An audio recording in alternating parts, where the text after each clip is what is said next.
well, why don't you ever miss me when you're sober? And then that was like, oh my God, I'm going to write that in a song. And in the song, I wrote the song in 10 minutes.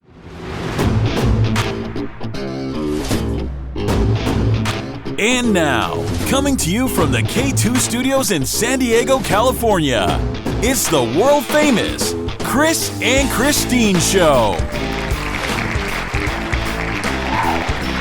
Hey, what's happening, everybody? How you guys doing today out there? I am Chris. And I'm Christine, and welcome to episode 71 of the Chris and Christine Show. Fantastic. It is wonderful. It is the weekend. Thank God for that. I really liked that fantastic. That had like a different kind of oomph. Well, there you go. Yeah, I'm trying new things out.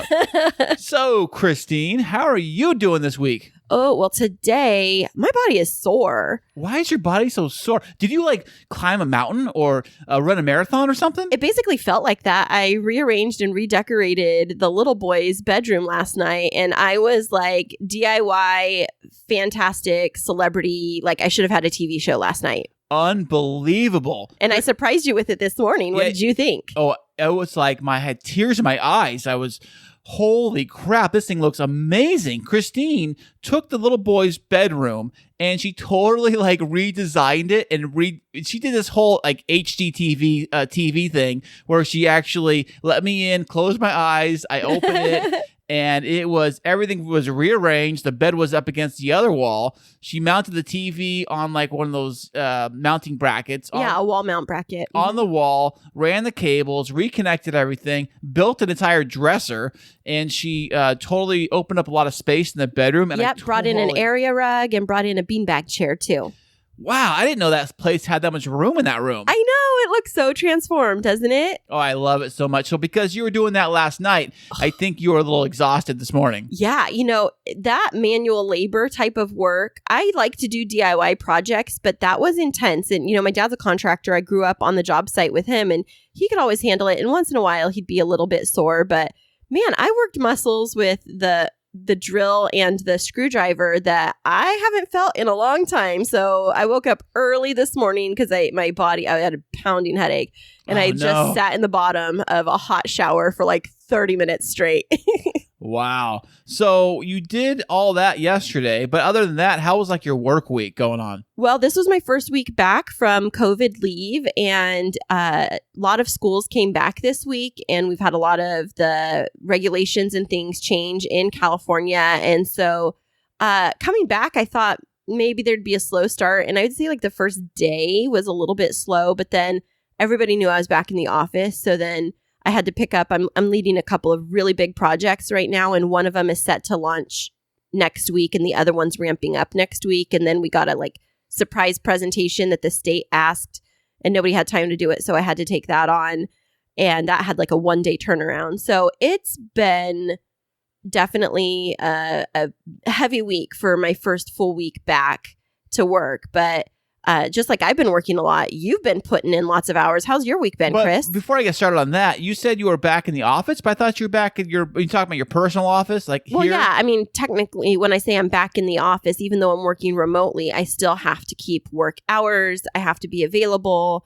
be on Zoom calls most of the day. And then Christine is a Zoom expert. She knows how to do Zoom frontwards, backwards. I mean, wow, I can barely get the thing running, but she knows what she's doing. And as far as work goes... Yeah, how was it this week? It was actually very busy the first couple of days. It seems like the people were back on the roads, especially Tuesday, actually. It was quite busy. And then it started slowing down. Yesterday was Friday. And Friday, it did seem quite smoother on the roads. I flew up to North County during rush hour prime time, and there was I didn't stop once. Do you think it's because people might be working more but maybe not traveling as much? I don't know. It's weird because Friday is usually really the busiest day for travel, especially going north or anywhere, because everybody's trying to get off work. It's Friday feeling, hell yeah, let's go. But yeah, I don't know, it was kind of weird. Well, that's kind of odd, but you've also been working a lot of hours, right? Yeah, it's been picking up for the most part at work. Although they do say the output, I'm sorry to break it down, guys, the output for gasoline has been on the decline because of more people like you are actually working from home, not in the office and stuff. But there are a lot of manufacturing jobs, and there's a lot of other type of jobs where people actually have to be there. And I think that because even though the governor has really locked down California and said nobody can be, in a restaurant doing anything, yeah, pretty much, people are ignoring it and they're just doing whatever they want to do. And wasn't there some page you were talking about, like on some social media, which we're not going to name which outlet it is, but that was like, go support these local restaurants and dine in or order from them. And it's like, people, like, I get the ordering to go, but to actually say we're not going to follow, it just seems a little bit reckless. But maybe that's just me. I know people are trying to save their businesses, but at the cost of somebody's health, I don't know. Well, here's what I think they should do. This is a thought I just popped in my head just now because I'm a genius. Yes, absolutely. Let us hear it. All the servers that are out of work because they're not serving anybody in the restaurants, what they should do is they should just make those servers delivery drivers and just have them do, it's called the delivery service servers. Right. Or why can't we go back to the days of having like car hops? Like Sonic still does that, where they have like a car hop come to your car and they like put a tray on your window. But you don't like to eat in your car. No, not really. I don't want to make a mess of my beautiful cars. But I think it also takes a lot of construction to build all that kind of stuff, to build the whole car hop thing and the whole thing. No, they have parking stalls. Yes, they do, but they have the big computer screens and they have the overhang. No, that's Sonic. You could just like order on your app and sit there and eat. It's like curbside pickup with a twist. Okay, well, maybe that's next. I don't know. I know they had the outdoor dining all set up. Every restaurant around town, they put these outdoor makeshift tents things up and stuff. But what's the difference between that and eating inside of a restaurant? I know. It's funny is that some are enclosed. They're like an outside tent that's enclosed, so it's like the same thing. So really, the COVID is still there and it's still in the same area. So I don't know. But feel lucky if you live in a state that actually lets you do whatever you want. Because here in California, it's not so much. In fact, I even heard that in California, because they locked down, nobody can do anything. And you can't have Little League and sports and things like that. So what people are doing is they're going to Yuma, Arizona, which is probably, 2 hours away from here? Maybe a couple of hours more than that, but yeah, close. So they cross the state line and they go into Arizona. What? And they would sign their kids up for baseball and Little League and soccer and sports. And then I heard that in Yuma, Arizona, which is a small little tiny town, right? That on a Friday night, if you wanted to rent a Motel 6 for the night, it's like $500. No, you got to be kidding me. Because the demand is so high. No. Everybody's leaving here and they're going over there. That's beyond insane. It's crazy. Well, first of all, those people should be quarantining when they come back, especially with their kids being around other kids. But I bet you they're not. I bet you they're coming back COVID carriers and they're going to be like super spreaders. That makes me mad. Which makes me think the next step what they're going to do, because they already mentioned that they want nobody in California to travel outside 150 miles of your house. And I think what might happen, I hate to say this. No, don't go there. I think they may do this mandatory shut the borders down between state to state. No, conspiracy theorists. They've never done that ever. That's like martial law.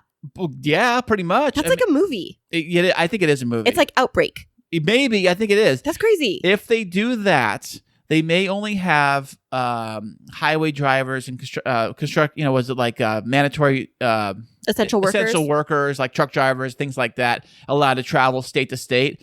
And anybody else, you cannot travel. You may have to have a work order or a permit or something. But that's crazy. It is getting out of control, though, Chris. I mean, we're at 0% ICU capacity in San Diego and a lot of different counties. And I am, no matter which side of the aisle you sit on, I'm grateful that there is a vaccine. I know that there's a lot of people nervous about the possible ramifications, but my sister actually got her first dose of the vaccine. She's a frontline health worker. And I have to wait. Education is going to be eligible in early February, but I'm going to have to wait until like end of March or April because it's like 90 days after. But rumor is, Chris, that they're going to start opening it up to essential workers because there's only been 500,000 vaccines administered in San Diego County, and they have 2.8 million that if they don't use them, they'll expire. Why don't they just give them to everybody who wants it? Yeah, I don't know. I think they have to go in priority order because there's people that because of work hours can't quite get there. But I'm wondering, once you're able in that, because we have to wait 90 days since we've had COVID, will you be getting the vaccine? Well, probably. I don't know. I don't usually get the flu shot to begin with, so I don't know if I'll get the vaccine. Maybe I will. What do you think, babe? You think we should get it? For our personal decision, I just know how sick I got, and I never want to scare our children like that again. And I never want to scare you like that or our family. And if I can prevent that, because who knows, I could get it again after that 90 days and it could be worse. Right. So I guess we will get it. But didn't you say the other night how there was a place that was paying people money for your plasma? Oh, yeah. That's what I'm going to start doing this coming week is they're in big need of people who've recovered from COVID to donate their plasma because the hospitals are using the plasma and the antibodies in the plasma of recovered COVID patients to help treat other COVID patients to help minimize the impact of like the severity of COVID. So I was asking, I went to go get my blood work drawn for my after COVID blood tests I had to get done. And I was talking with a girl there about, well, where can I just go donate plasma? And she's like, oh, well, everybody pays different. And I said, no. I just want to like go donate my plasma. And she's like, well, if you're going to donate it and they're going to use it and the insurance companies get paid for it, why aren't you getting paid for it? And I was like, oh, well, long story short, she used to work for a plasma donation center. And so she knows the ones that are like high quality, very professional. And so I will be cleared to start donating next week. Fantastic. It's funny. A buddy of mine even asked me about that. He said the vaccine, his wife got the vaccine. And I said, yeah, I told him about the plasma thing, but getting paid. He's like, I didn't know that was even a thing. $100 a pop, and you could do it twice a week. And I said, where do you think the vaccine comes from? Well, I don't know if it comes from human antibodies or what. Yes, it does. Does it? I don't know. Yes, it does. I don't know. But long story short, if my plasma, if a little bit of my blood will help somebody else to recover, then I have done my part to help save the world. Fantastic. Christina's a hero through and through. But I was going to tell you before we move on, last night when I was fixing up the boys' room, I was trying to figure out because I'm home alone, what am I going to do? And I decided to queue up some music on Apple Music, and I was playing like 90s and 2000s tunes like Justin Bieber and what's her name? Britney Spears. Yeah, I almost forgot. And I was listening to all these things in like TLC, Don't Go Chasing Waterfalls, and it brought back so many memories. So fun. I love going through my Apple iPhone's music collection and just hit random on all and just seeing what random songs pop up from like back in the early 2000s or whatever. And like, oh yeah, I've heard that in forever. Right. But we this week had a chance to talk with somebody that's not the creator of some oldies, but some newbie music. Right, Chris? Yes, we have coming up next, we have an exclusive brand new breakout musician artist in the country genre. Woohoo! And he will be on with us right after this. Hey there, K2 crew. We love having you as our loyal listeners. To keep up to date with what's happening behind the scenes, check us out on social media. Yeah, you can find us on Instagram and Twitter. And don't forget to follow our Facebook page. Yeah, tag us in your favorite fun stories, and guess what? You might just end up on the show. Ooh. Today's episode is brought to you by Fanatics. Fanatics is the world's largest collection of official fan gear from all the leagues, teams, and players that you love.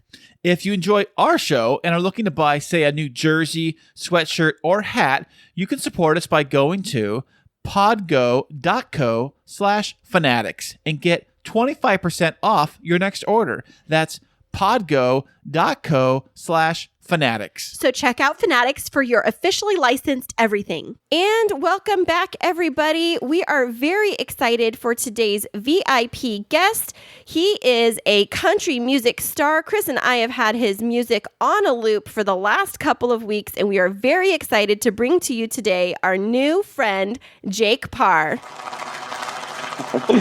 How's it going? How we doing, guys? Hey, Jake. How you doing, buddy? I'm good. I'm good. Enjoying this unseasonably good weather here in SoCal. Right, us too. Where in the world are you located? Are you up in LA? I am. I'm in the Malibu area, I guess. Ooh, I love the Malibu area. There's this outdoor restaurant that I've been to pre-COVID, and it's like, I don't even know. They have like giant Jenga games, and I don't know, it's like an outdoor breakfast place. It's so fun. Oh, I'm trying to think of where that. Is it like Malibu Cafe? Oh yeah, you're Yes, talking that's about the Malibu one. Cafe. Yes. Oh yeah, I love that place. Yeah, I went there on a date before. Sorry, Chris. What? That was BC. That was before Chris. BC before Chris. Okay. Before COVID. Before Chris and before COVID. There you go. A long time ago. But we're really excited to have you on the show today. We have been building up the anticipation with listening to your music, which we'll get into later. But we would love to know a bit more about the man behind the music today. So we know you're in Malibu area, but Jake, where are you from originally? Funny enough, I am born in SoCal. It's kind of funny. People always make fun of me. You don't sing country music. You're from SoCal. I am from SoCal. I was raised by my mom's side of the family, who was all from Texas. So I do have Southern roots. I did live in Nashville for a while. Got the taste of that, and I have a lot of inspiration from, my family in the South and being in Nashville and all that stuff. So I'm a California boy, but I definitely have Southern roots. So did you grow up in like a busy city area or more of a suburban area? Definitely more suburban. I did grow up in the land of the Kardashians, which is Calabasas. Whoa. But we had horses. We still have horses. We've had horses and pigs and goats and chickens and all that. So I kind of had the you could say the bougie ranch lifestyle Right. growing up, because I lived in Bougieville, but it was kind of, we had a big kind of farm in the backyard. So definitely more suburban part of LA. Yeah, there's definitely a lot of land out there. When you think of LA, you think of like the city and like more like everything's tight knit. All the places are slammed down together. But you go out to that area, they got room out there. They got ranches and stuff. Oh yeah, we got trails, we got hills, we got hiking, we got mountains. The Santa Monica Mountains are right here. We got it all back here. Definitely. Yeah, that's one of the areas of Los Angeles that looks a little bit more, I wouldn't say Midwest, but a little bit more like Northern California, where there's those rolling hills, but then you have the beauty of the ocean, like in the Malibu area. That's fantastic. Exactly. Now, big question for you, because Malibu is known for having some great surfing, and it kind of seems like it might not fit with being a country singer, but do you happen to surf by chance? I do. I've actually been surfing since I was like 7 years old. And growing up in middle school and high school, I competed in a lot of surf contests, and I've been on tons of surf trips. I actually went to Cabo, 3 or 4 months ago? One of the only places you can go right now. Really? Yeah. But yeah, we went for surfing, and I've been to Nicaragua a couple of times and Hawaii. I love surfing. Surfing is part of me. The ocean is my favorite place to be, honestly. Have you surfed the Bonsai Pipeline area? I have. I've went to the North Shore last year and the year before. So I've definitely been there a few times. I have some friends that live over there in that area. Wow, that's great. Are you more of a shortboarder or longboarder or both? Oh, definitely shortboarder. There's a lot of places that, like, especially this time of year, we have these little secret spots that are really good for shortboarding. I grew up longboarding though when I was younger, because I just wasn't that good at it. But right. I got into shortboarding. That's like better. It's a better feeling for me, I guess, going fast and doing turns and stuff. It's a lot of fun. So I'm new to this whole surfing thing. I just normally see guys on boards. I didn't know there's different sizes. What's a shortboard? Is it like a boogie board? No. No, there's different. I mean, I guess you could say there's different board lengths for different comfortability levels of surfing. Everybody starts on a longboard, usually like a foam board, like a soft top made out of, styrofoam, basically. And then you kind of work your way down to shorter boards, and then it becomes more of a performance thing. But then there's also people that longboard professionally. So you can kind of do whatever you want, whatever feels good. That's how surfing works. Right. You actually can surf with your pet, I heard, on the longboard, Because like my gosh. Yeah. I know a few surfing dogs that are out there. Well, we have a pet tortoise, a new baby pet tortoise. I bet she probably wouldn't be the best surfing partner with us, right, Chris? No, you'll fall. She'll drop to the bottom. Yeah, she'll probably sink. But if you put a life vest on her, you might go viral pretty quickly. That would be freaking awesome. Seeing a tortoise would be awesome. Yeah, like meeting her friends, the sea turtles in Hawaii. I could see it now. Yeah, we love Hawaii. So fun. We were actually just in Hawaii last year. 2019. It feels like it was just, but it was like almost 2 years ago. You don't even notice it's 2021. Everything's kind of merged now. So how was your New Year's? Did you do anything special for your New Year's Eve? Unfortunately, due to, constraints of this pandemic, I did see my brother and a few friends, but we kept it very low key, very, very low key. Around here where my neighborhood is, at least, everything is shut down. Like, you can't even go eat outside. So it's completely shut down right now. Yeah, it's very similar. We're located in San Diego, so we're SoCal people too. And our mayor recently put out an edict or a declaration saying that anybody that was caught still having anybody inside or outside dining, the restaurant would be fined, and every guest at the restaurant would be fined. Was it like $10,000 or something? I don't Chris? know what the fine. I think it was like a big threat. Yeah, it's a threat. Yeah. Yeah. There's a restaurant out by me that has stayed open this whole time, and they just keep getting slapped on the wrist. A lot of Newport Beach is open. I went down there, was it 2 days ago? And there's actually a lot of restaurants that you can eat at outside, which is nice. I definitely miss that. And so living in Southern California and being in country music, do you feel like you're kind of living in two worlds, or what is that like, being a country music singer in Southern California? I think it's great. I think the country scene in SoCal is bigger than a lot of areas, and it's bigger than most people think. I mean, I play I was playing a lot of gigs in the SoCal, Huntington Beach, Newport Beach area that, we're always packed full of people that love country. And we also have one of the biggest festivals of the year, which is Stagecoach. And so, yeah. Yeah. I love it. The country music scene is thriving in California. It's the second biggest market, I believe. But yeah, I don't, there's a lot of guys that I know, like Brett Young. Brett Young's a SoCal boy or a California boy, regardless. Mm-hmm. And some other people that, are from California or that are very beachy people. So I think it's just about, where you're from and, or at least what your beliefs are and your roots. I was raised in the country scene. My dad's been in country radio for 30 years. I lived country music. So I don't think where you're from really dictates that. Yeah, I was wondering about that because I think that in country music, people get this feeling that you have to live in Nashville or you have to have a ranch in Texas or, live in Oklahoma or, because there's songs that are all about that. But I was wondering about your experience building your career as a country music singer while living here.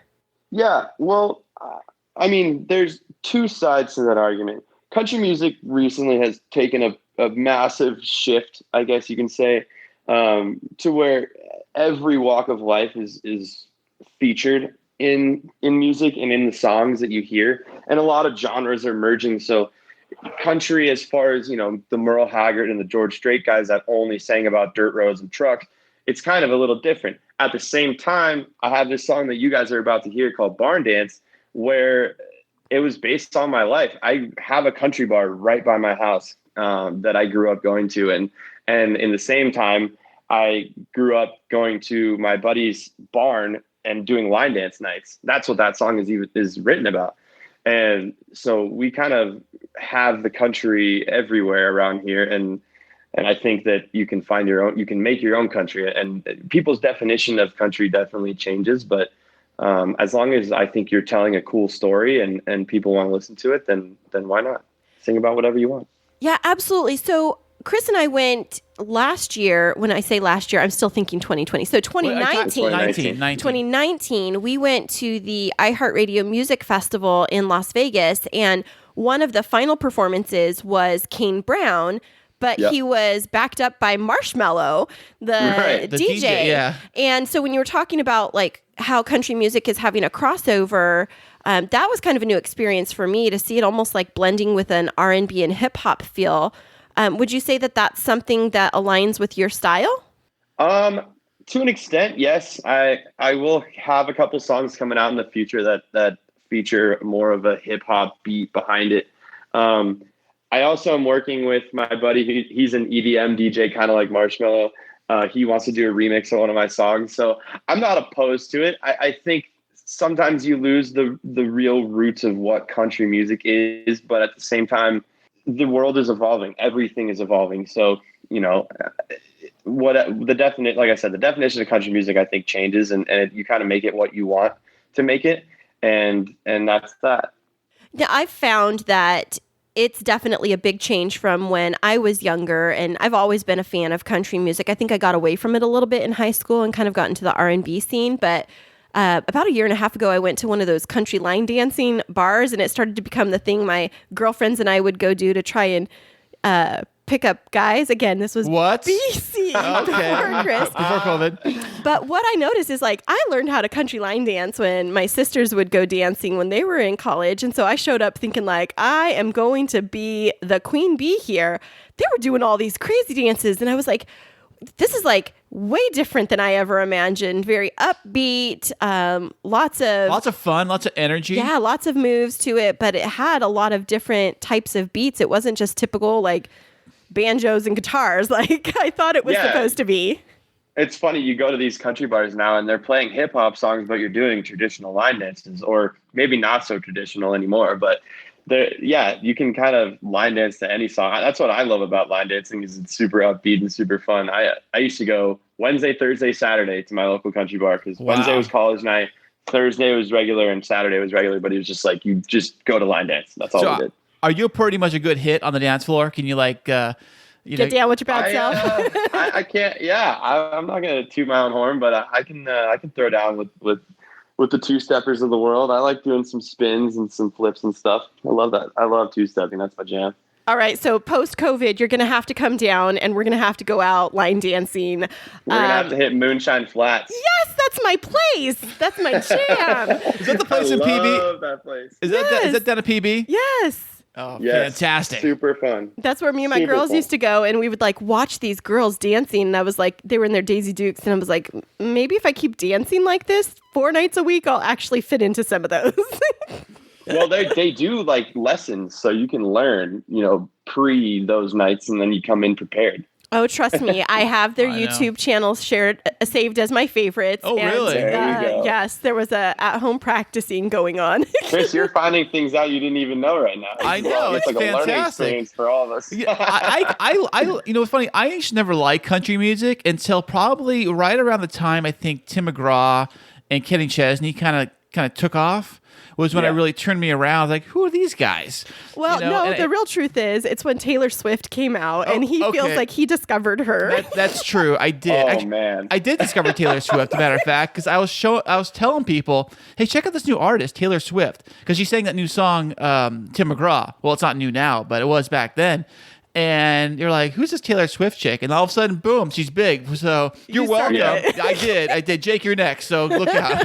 Hey, that would be awesome. I just don't think, she's great. I mean, she built herself a huge career, but she kind of, in the country scene, people that kind of do this crossover stuff. Yeah. I love doing the crossover stuff, but we take a lot of flack for it in the country scene, I guess, because it's wow, pick a genre, but why not pick all of them if you can, make people love your stuff in all the genres. That's what I would say. Darius Rucker of the... Oh, yeah, Hootie. Yeah, Hootie. So it was originally Hootie. I love that album, the first album, the Hootie album. And then Hootie and the Blowfish. That's what it was. Yeah, Hootie and the Blowfish. And then he branched off to do his own thing. He sounds great. I think he's got a really good voice. Oh yeah, he's awesome. That guy's one of the coolest guys I've ever met in the Nashville scene.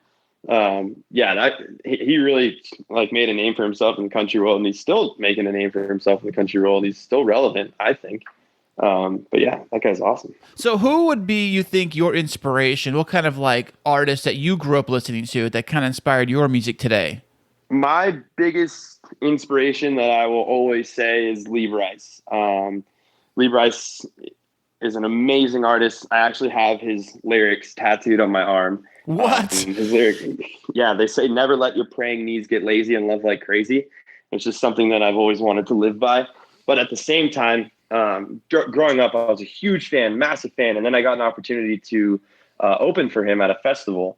And when I did that, he heard my set and actually asked me to join him on stage for a song, which to this day is the like highlight of my career. I sang with him in front of about 10,000 people in Long Beach at Ship Kicker, this festival that they have down there.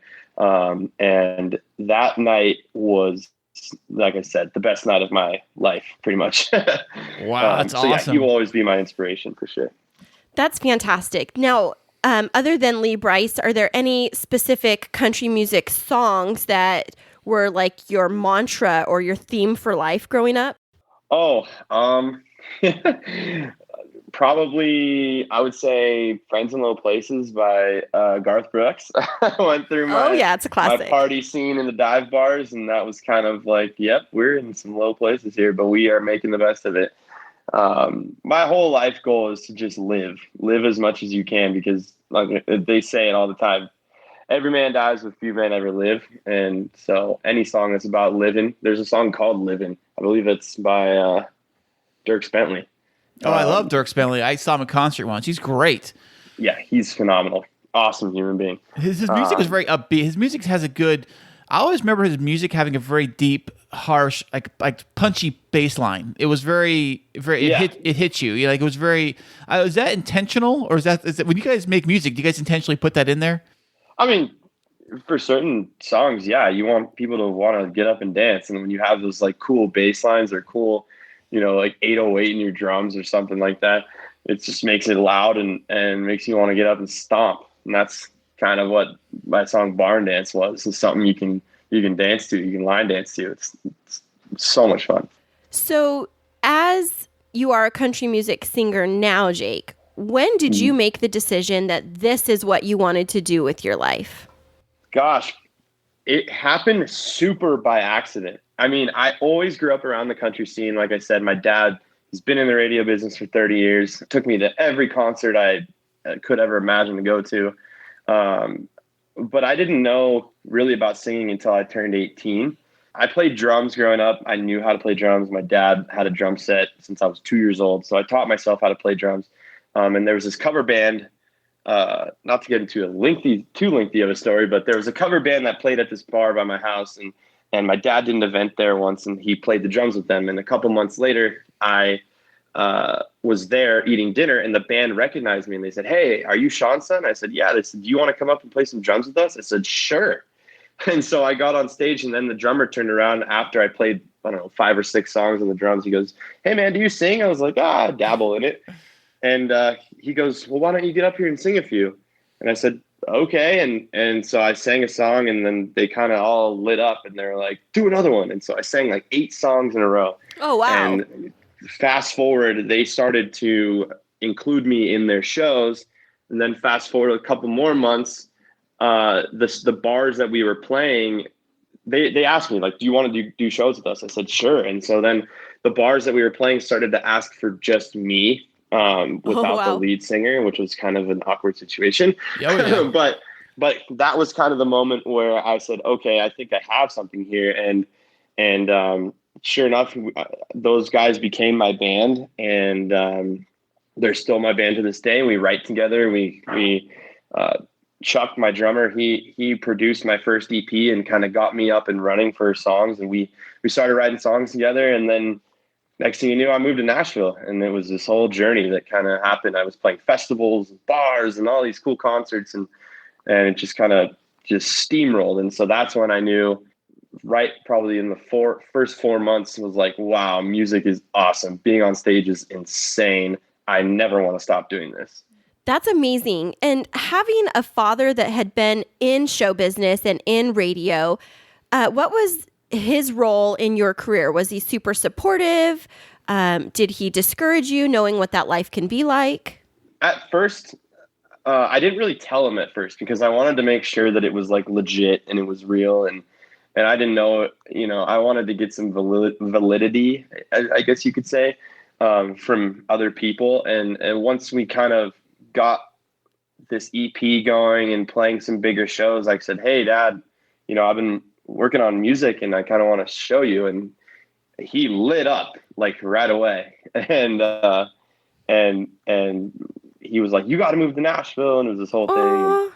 And Yeah, so did you eventually move to Nashville? I did. I moved there, I think it was 3 or 4 years ago. I lived there for about a year and a half. And then funny enough, I got an opportunity to be working with a guy. His name is Michael Lloyd. He's an awesome producer. He's produced a ton of hits for people like the Beach Boys and Barry Manilow and all these guys. And he wanted to work with me. So I ended up getting to move home because he lives in Beverly Hills.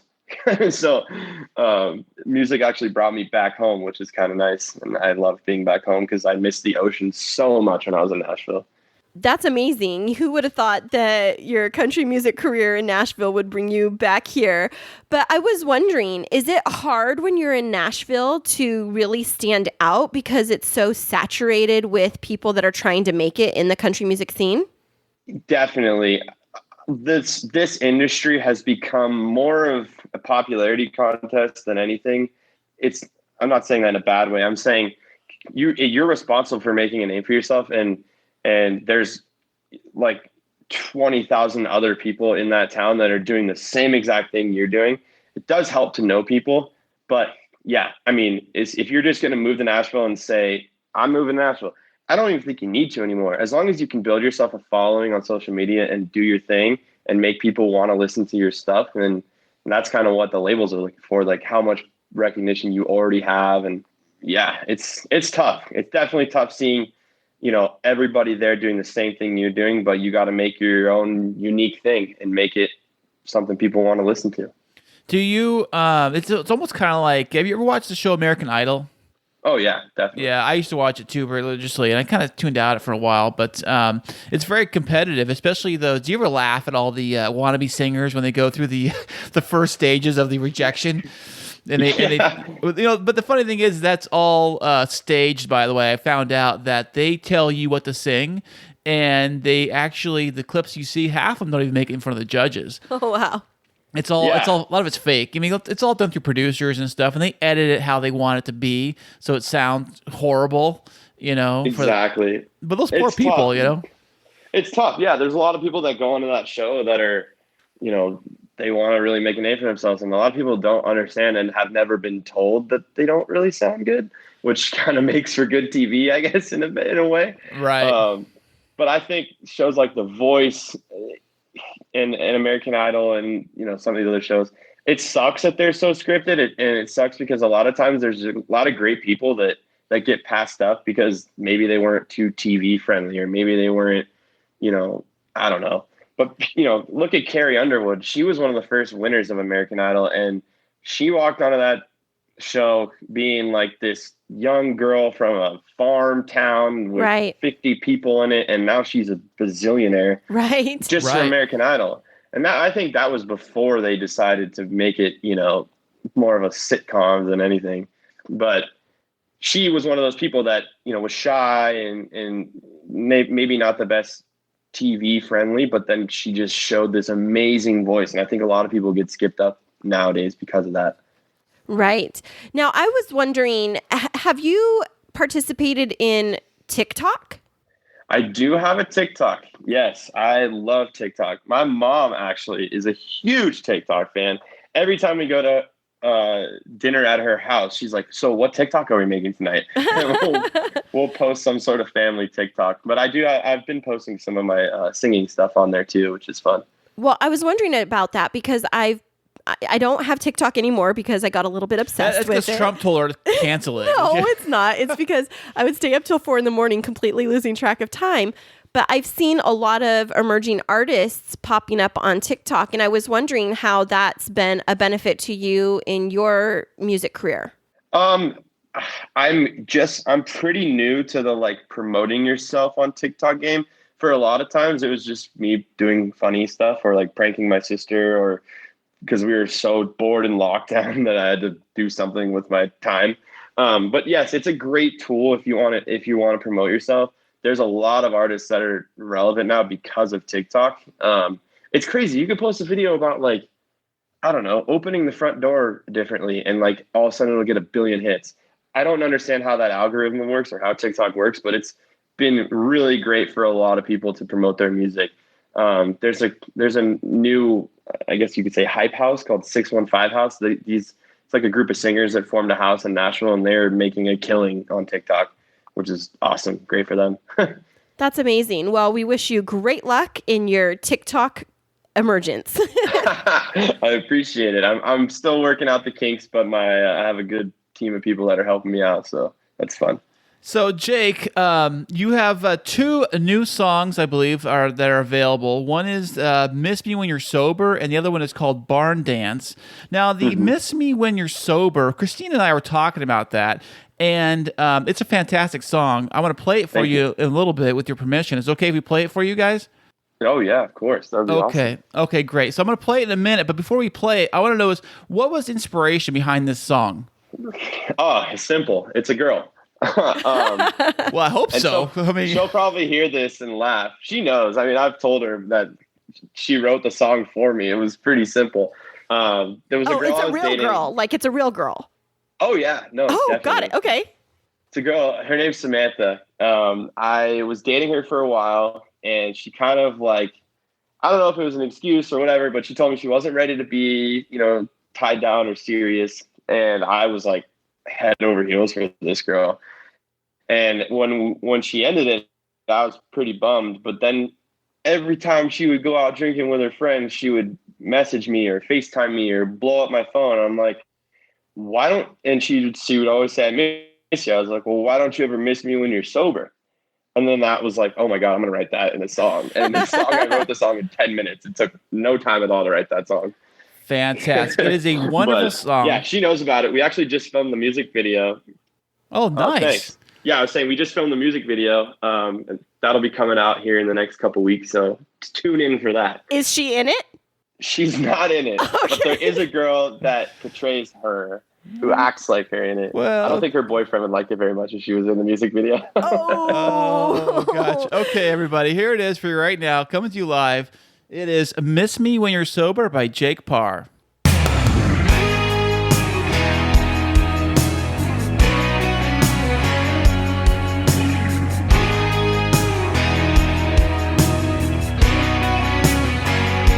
You don't miss me when you wake up next to him. You don't miss me when you go out with your friends. You don't miss me or the text we used to send. One drink from a bottle and it all comes rushing in. You'll miss me when you're drinking all alone on a couch on a Friday night. You'll miss me when the shots that you've been taking at the bar make you feel just right. You'll miss me with enough whiskey or tequila running through your bones. Why don't you miss me? Why don't you miss me? Miss me when you're sober.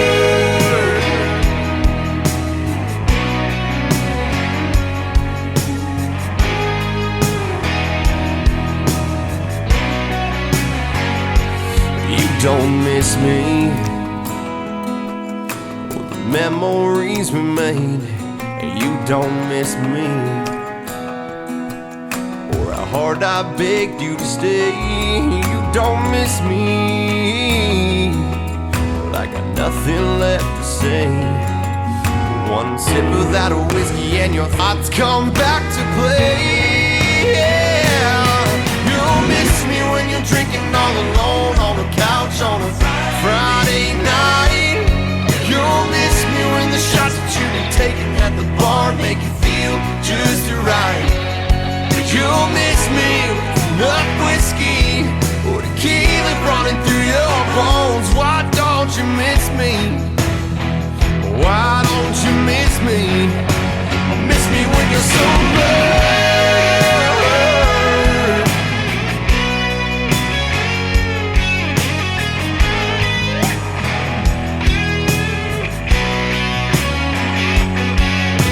Miss me when you're drinking all alone on a couch on a Friday night. You'll miss me when the shots that you've been taking at the bar make it feel feel just right. You miss me, enough whiskey, keep it running through your bones. Why don't you miss me? Why don't you miss me, girl? Why don't you miss me? Why don't you miss me? Miss me when you're sober.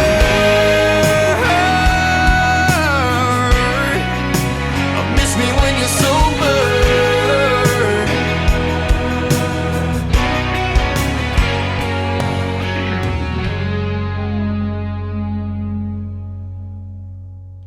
I love that song so much, Jake. Thank you. And here's one of the things I love about it. I love that in the chorus, the beat of the drum makes it feel kind of like a heartbeat, and it's like ramping up. And then, Oh, is that part of the plan? Sure. Yeah. Let's go with that. and then in the verses, it's like this kind of, I don't want to say distraught, but it's like, I wouldn't even say desperate. It's just like, why don't you miss me any other time? And then it's like more energy and passion. I like that kind of interplay between the two. Awesome. I'm really, that's an amazing compliment. I really appreciate that. That's one of my new favorite songs, by the way, Jake. Thank you so much. Oh, thank you. That's awesome. I love music, man. I love singing. I love making these songs. It's so much fun. So did you do the whole arranging, or was your job was your job on writing the song and somebody else composes? I actually came up with the original like acoustic version of the song. I had this chord progression in my brain for a while, and even before I had the idea for the song, and then I kind of merged the two when I was getting all those text messages. So yeah, I guess you could say I composed it, and then we kind of as a group. You know, my guitar player, Ian, he's shreds that solo. He's amazing. And Chuck, my drummer, Tommy, my bass player, those guys, they are rippers. And we went to the studio and kind of improvised a little bit. And I added some steel guitar and some other things. And it was a group effort. It was a big team effort with Michael Lloyd, too, my producer. He's amazing. Was it originally designed to be just a acoustic only song? No, I wanted it to be big, and I wanted it to be, have big drums and big instruments and big guitars but that's just how you write every song, is acoustically, and then you build on it from there. Well, that's awesome. Now, you had another great new single come out recently, but before we hop into it, I've been wondering this our whole interview, because this country music singer vibe kind of gives you a portrait of what a country singer looks like. So I have to know, do you drive a truck? I do. I do drive a truck. I don't think I could get away with it if I didn't drive a truck. You gotta. Okay, but is it a Ford? It's a Ford. Yes. Yes. Oh yeah, totally a Ford. The kids love it too, I was just wondering that because you get this picture. I would never go anywhere without my Ford. There you go. Yeah, I have a Ford myself. I just bought a brand new Ford F-150 Roush and four-wheel drive. I love it. There you go. That's what I have, a Ford F-150, brand new. Love that thing. She saved my life last year. I had a big rollover crash. Wasn't my fault, but did save my life. Oh, the airbags went off? Oh, yeah. I flipped up pretty good. Wow. Well, see, I knew it. I had this picture of the country music singer, sometimes wearing boots, but always in his truck. Oh, yeah. I got a truck with an American flag hanging off the back, and I got boots, and my guitar's in the back seat always. Oh, you are doubling down on that. But also my surfboards are back there in the tailgate, so it's kind of weird. Well, I grew up in a small town in Central California. I took Chris there recently, and there's a lot of farms around there. And Chris would ask me, well, like, what did you guys do in the evenings growing up? And I said, well, we would go out into the orchards and have bonfires and hang out and dance because it was the thing to do. And I think that your upcoming song has a little bit of something to do with that. Not necessarily out in the trees, but let's take a minute and listen to Barn Dance, but tell us about it first. Yeah. What town were you from, by the way? Kingsburg in Central California. Okay, so you've heard of Turlock. Yes, of course. I spent a lot of time in Turlock doing exactly what you just said. That's funny. Yeah, exactly. It's small town, rural life. Yep. That's kind of what Barn Dance is about. My friend has a farm actually in the town called Camarillo, where we filmed a music video for this song for Barn Dance. Basically a recreation of what we do all the time. He's got, what does he plant? Onions, lemons, all the big crops in the front yard. And in the back, he's got this huge barn with a dance floor in it. And when Borderline, our local country bar, actually, there was a pretty bad shooting there a few years ago. And since then, the bar's been closed. So we wanted something to do. So we would go to his house and we would go line dancing. And that's kind of where I came up with the concept, or we came up with the concept of this song, was just go out and dance. And so that's what we do. We go to Dom's house, we grill some burgers, and we line dance. And it's in a barn in a field. It's back in the country as far as you could be from Southern California, I guess you could say. Well, that is fantastic. And here it is for you live, Barn Dance by Jake Parr.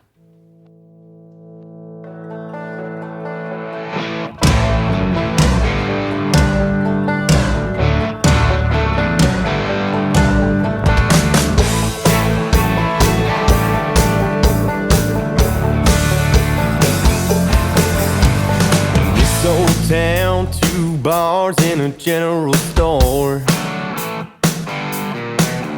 Well, this year's different, it's buzzing like never before.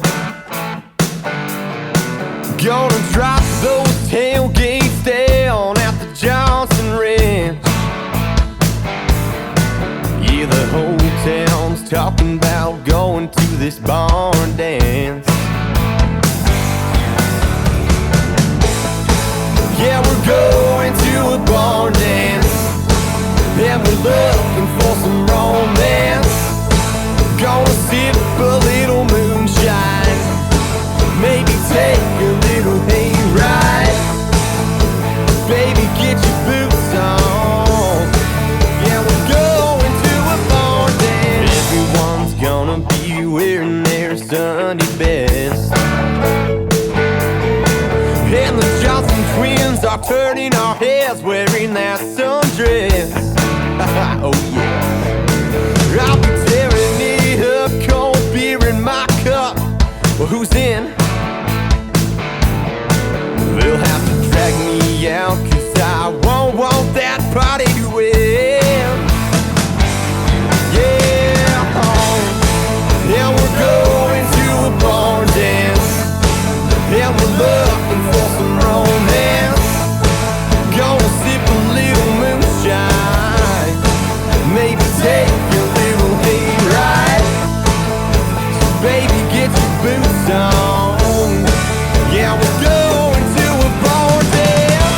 We're having one hell of a time, dancing all night, we'll set the barn on fire. Biggest thing that ever hit this town, it's an old school hotel.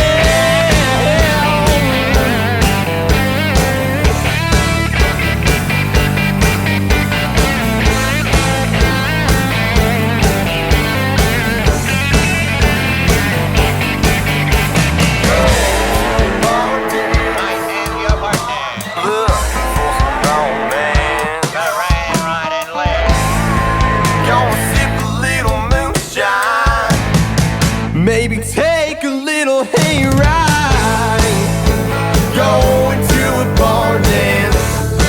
Yeah, we're looking for some romance. Gonna sip a little moonshine, maybe take a little hayride. Baby, get your boots on. Yeah, we're going to a barn dance.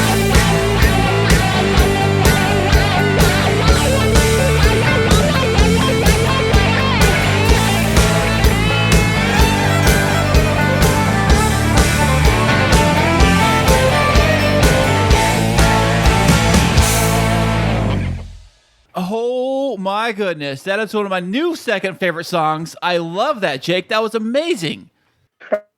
Thank you. Thank you very much. I appreciate that.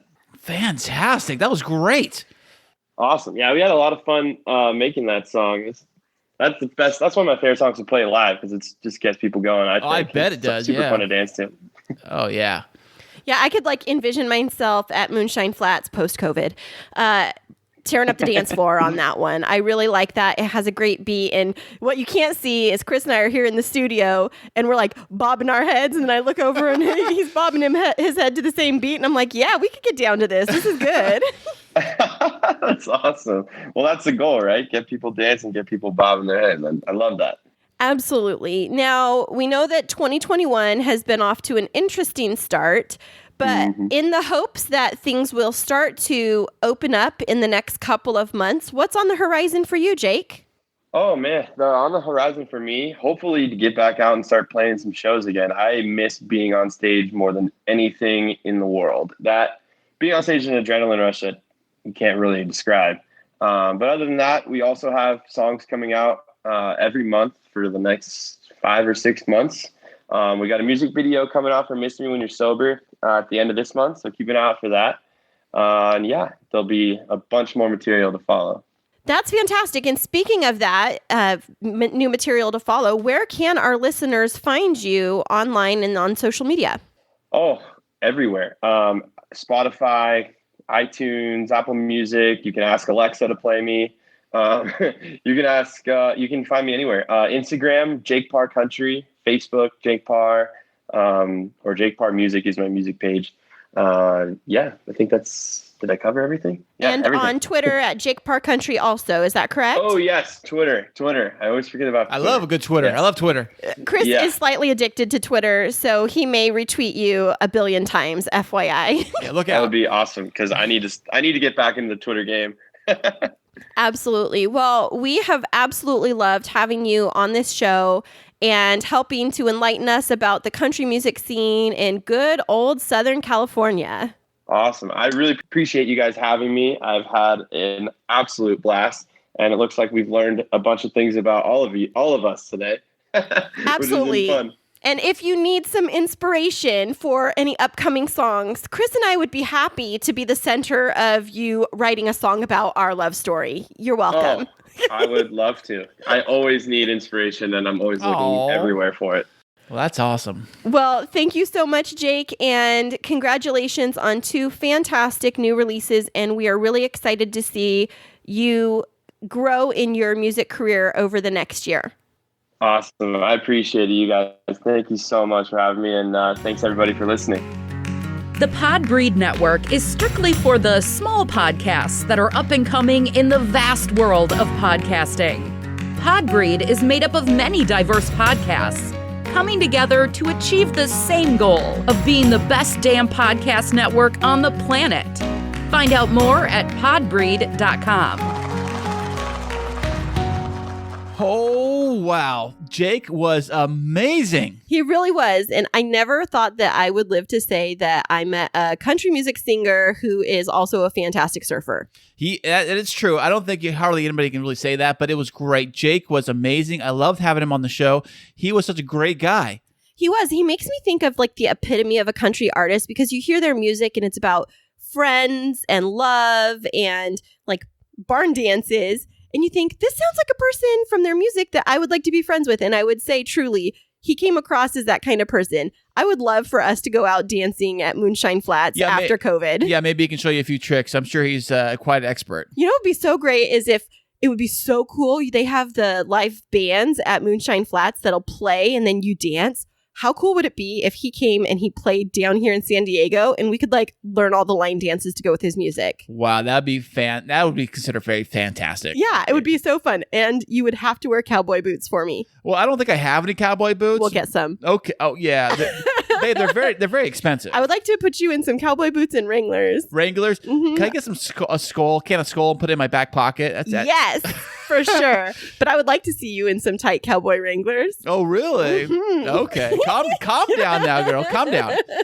I really do love country music, and I love things that you can get up and dance to. And I love these new singles from Jake. And he said that he's going to be putting out a new song every month for the next 5 or 6 months. Is that what he said? Yeah. So I'm really excited to hear what other new projects he comes up with. And I just believe there's great things in store for him. He has such a great voice and seems like has a really great heart too. That's right. I think, yeah. I mean, wow, I'm speechless because it was just so fun to have Jake on the show today. It really was. And when he was saying that he lives near like the area or grew up near where the Kardashians are, it's kind of hard for me to believe that there's like ranches and cattle or horses and stuff next to like bougie Kardashians. Well, I think there's a lot of land out that way too, and there's a lot of, it's like here in San Diego, we got that Rancho Santa Fe area. Oh, right. Yeah. Which is, if you don't know the area, Rancho Santa Fe. Bougie. It's a lot of land. It's kind of tucked away, but it's got $1 billion homes. And we were talking homes with like servants kind of homes, Right. Private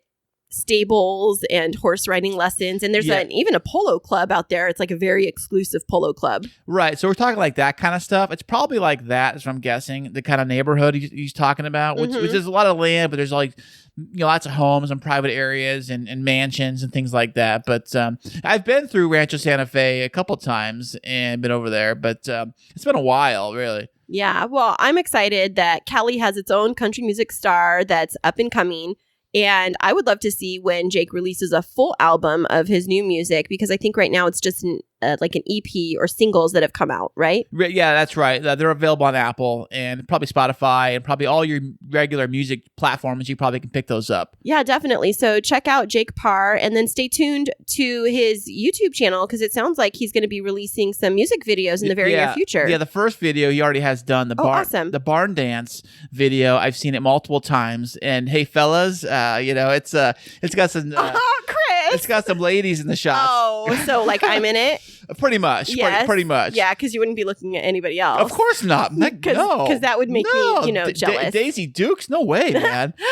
Daisy Dukes. I used to wear those when I was younger. I remember, last story before we wrap up, I remember one year for my birthday, my grandma took me shopping for a new birthday outfit, and I knew what was off limits clothes from my mom's requirements. Oh, right. And it was just me and my grandma, and she was like, "Are you sure your mom will be okay with this?" Because I got like a cute top. It was regular. And then I got Daisy Dukes. I was like, oh yeah, my mom's totally fine with it. And then I walked out of the house one day trying to go to school wearing those. Oh gosh, I was busted. But, oh no. Did your mom make you wear like dresses like 6 inches past the knee? No, but she did make me do the fingertip test on my... The what? Where you put your arms down to your side and your shorts need to be at your fingertips or they're too short. What if you have short arms? Well, then you're lucky and you can wear short shorts. She would have come up with some different rule. But when I was a principal, we had that rule because we wore uniforms, and for girls and boys. I mean, it was more for a girls thing, but they could only be 2 inches above the knee. And we did have some really, because it was middle school, really tall middle schoolers. And it was really hard. Like their parents would come and be like, these are really long shorts. Like they're basically pants. Can she just like get away with it being half as long? Because I had one young girl, she was on the border of 6 feet tall, but she was all legs. And I was like, I can't bend the rules for one. But right. Anyways, enough about my dress coded life. And thanks for finding Jake and inviting him on the show, Chris. It was really such a fun interview. Oh, no problem. No problem at all. And I hope you guys enjoyed Jake. And we have another spectacular episode coming to you guys next week. And we will see you then. Remember this week that life is too short to wake up in the morning with regret.